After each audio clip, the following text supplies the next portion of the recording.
Rooted in Rights presents Parenting Without Pity. Parenting Without Pity is a storytelling project where disabled parents draw from our own experience of disability to help non-disabled parents be better allies for their disabled children. Carrie, Seattle, Washington. A picture of Carrie with her husband and daughter. If I would have had parents that really bought into or were aware of or fighting for championing disability rights, I think I would have dealt better with things like bullying and feeling socially excluded in schools. It would have taken me less time to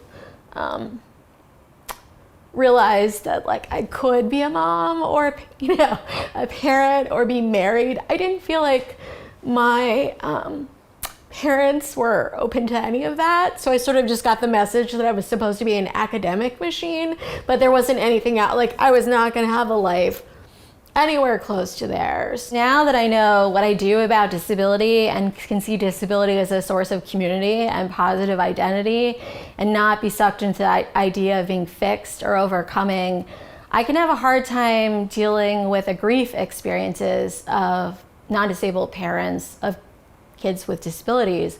And they may be in some of the same places that my parents were in terms of viewing disability. And that can mean that they're uncomfortable with disability, and therefore I feel like they're uncomfortable with me. Krista, Toronto, Canada. A picture of Krista with her infant. So when I lost my leg when I was 13, I had bone cancer, and the surgery was at that point, the cure for my cancer. I'd already had chemotherapy and radiotherapy, and so I'd already been in the hospital for about 2 years, in and out for treatment.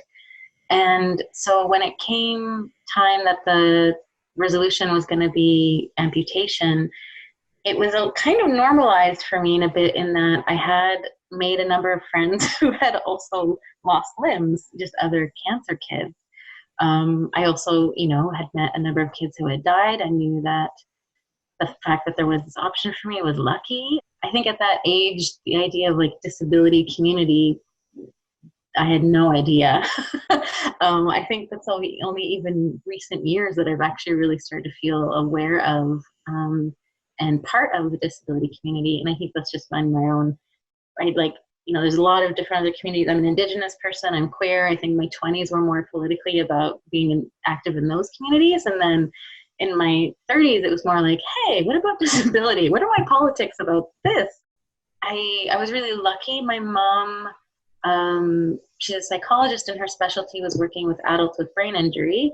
So different, very different experiences, but she already was in a world where she was looking at adapting all the time and accessibility. What she could have added to that was actually giving me some space to also grieve, because I think with all of this sort of positivity and support, which I think was really great, I think I actually missed out a bit on having a chance to say, this kind of sucks. Heather, Boston, Massachusetts. A picture of Heather with her daughter.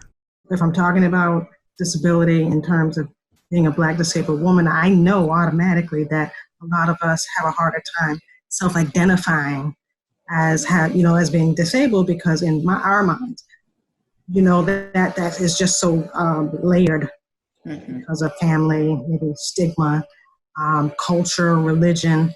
Those are just some of the things that might impact coming out and saying we actually have a disability. My parents weren't really connected to any sort of support groups or, just other disabled parents and kids. That came, much later.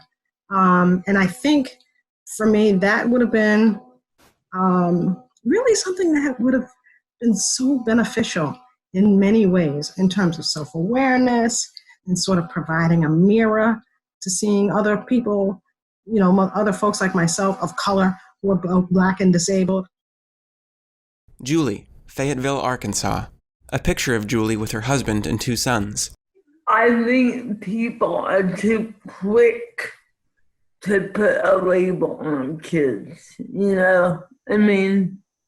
My husband says if they did that back in his time, they probably would have labeled him, you know? I mean, they didn't do it so quick because I feel like it's easier to put a label on kids than to be patient and help the kids. Sheila, Bremerton, Washington. A picture of Sheila with her 2 sons and husband.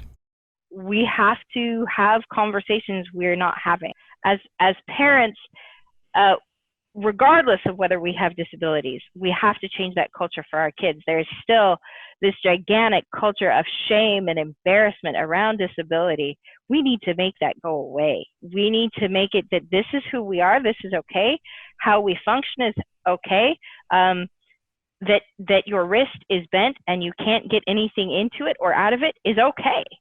That's fine. There's no shame in that. That's just who you are. Debra, Seattle, Washington. A picture of Debra with her son and daughter. She signs to camera while a person beside her translates. My parents, later in life, admitted that they wished they had learned sign much sooner. Now, of course, I could speak somewhat and lip read to some extent, but now with the vision loss that I have and not having seen my family that often, when I do visit, it's much more difficult for me to lip read my brothers, for example. My mother has since passed away, but my father and my older brothers have often said they feel like they wish they had learned sign so that we could have all participated equally in the family interactions. Mind you, me and my brothers who were deafblind, when we all learned sign, we were able to communicate with each other. So we had a lot of interaction. But I find that a lot of deafblind friends who have siblings that are all sighted and hearing and don't learn sign, those deafblind individuals feel very isolated in their families. And now I meet parents who have deafblind children and they ask me, what is the biggest challenge and what should they do? And I encourage them to find a way to communicate with their family. Stephen, Bristol, Pennsylvania.